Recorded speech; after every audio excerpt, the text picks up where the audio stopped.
মাদক মামলায় রাজধানীর উত্তরার নাজমুলের পরিবর্তে মিরাজুলের জেল খাটার ঢাকার অতিরিক্ত মহানগর দায়রা জজ মোহাম্মদ মোর্শেদ আলম সহ ৬ জনের কাছে জবাব চেয়েছেন হাইকোর্ট। অন্যরা হলেন নিম্ন আদালতের আসামি পক্ষের ২ আইনজীবী, কেরানীগঞ্জ কারাগারের জেল সুপার, ডেপুটি জেলার ও সাজাপ্রাপ্ত নাজমুল হাসান।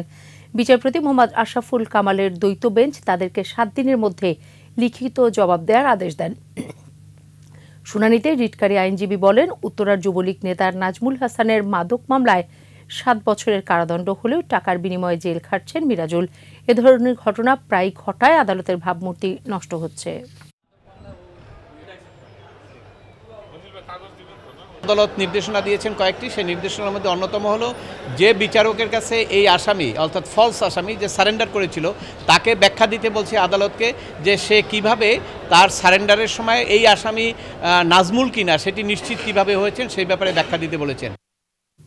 ওয়ালটন ফ্রিজ কিনে অনেকের মতো আপনিও হয়ে যেতে পারেন মিলেনিয়াল। সেরা পণ্যের সেরা অফার।